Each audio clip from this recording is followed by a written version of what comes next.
আসসালামু আলাইকুম everyone, welcome back to my channel. So আমি আজকে আপনাদেরকে ক্ষীরের একটি স্পেশাল রেসিপি দেখাবো। এটাকে ক্ষীর আবার রাবড়িও বলে থাকে। চলুন তাহলে রেসিপিটা শুরু করা যাক। তার জন্য এখানে আমি প্রায় 1 লিটারের মতো দুধ নিয়েছি। এর সাথে আমি চিনি এবং 3-4টা লবঙ্গ ব্যবহার করেছি। আপনারা চাইলে এলাচের গুঁড়ো অ্যাড করতে পারেন। আমার কাছে এলাচের গুঁড়োটা এত একটা ভালো লাগে না, তাই আমি এটার সাথে লবঙ্গ অ্যাড করেছি। লবঙ্গ অ্যাড করলেও টেস্ট মোটামুটি ভালোই আসে, ভালোই লাগে। এখন আমি দুধগুলো ভালোভাবে জাল দিয়ে নেব। দুধগুলো যখন ফুটে আসবে তখন উপরে এভাবে সর বেঁধে যাবে। আপনারা সরগুলোকে এভাবে চারিদিকে মিলে দেওয়ার চেষ্টা করবেন।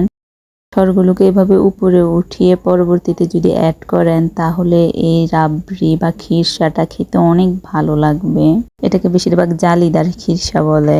আমি কিছুক্ষণ পর পর এই সরগুলো উঠিয়ে নিয়েছি সাইডে। আপনারাও এভাবে ভালো করে একটু পর পর সাইডে উঠিয়ে নেবেন সরগুলা। সাইডের সরগুলা যখন এভাবে ভার হয়ে আসবে এবং হালকা একটু শুকিয়ে যাবে তখন আপনারা এগুলো দুধের সাথে মিক্স করে নেবেন। আমিও এগুলো মিক্স করে নেওয়ার চেষ্টা করছি। যদি দেখেন একটু বেশি শক্ত হয়ে গেছে তাহলে মাঝখান থেকে একটু দুধ সরগুলোর সাথে মিক্স করে নেবেন। মিক্স করলে দেখবেন সরগুলো সহজে উঠে যাবে সাইড থেকে। দেখুন আমি সাইড থেকে সবগুলো সর দুধের সাথে মিক্স করে নিয়েছি। এখন আমার খিরসাটা অলমোস্ট রেডি হয়ে গেছে। আমার খিরসার দুধগুলো ঘন হয়ে গেছে। দেখুন এরকম ঘন হলে নামিয়ে নেবেন। এর চেয়ে বেশি ঘন করতে যাবেন না। এর চেয়ে বেশি ঘন করলে খিরসাটা কিন্তু শক্ত হয়ে যাবে। এই জন্য আপনারা এরকম তরল অবস্থায় নামিয়ে নেবেন। আমি এই খিরসাটা ফালুদাতে ব্যবহার করব।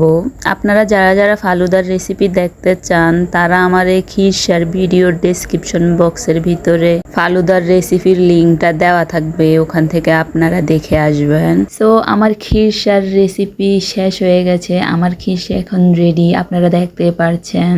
আপনারা যারা যারা আমার রেসিপিটা ফলো করেন তারা প্লিজ আমার চ্যানেলটাকে সাবস্ক্রাইব করে দিন। বিকজ আপনারা অনেকে আমার ভিডিও দেখেন বাট কেউ সাবস্ক্রাইব করেন না। তাই আপনারা যারা যারা আমার ভিডিও দেখেন প্লিজ আমার চ্যানেলটাকে সাবস্ক্রাইব করে দিন। আজকে তাহলে এ পর্যন্তই। আল্লাহ হাফেজ।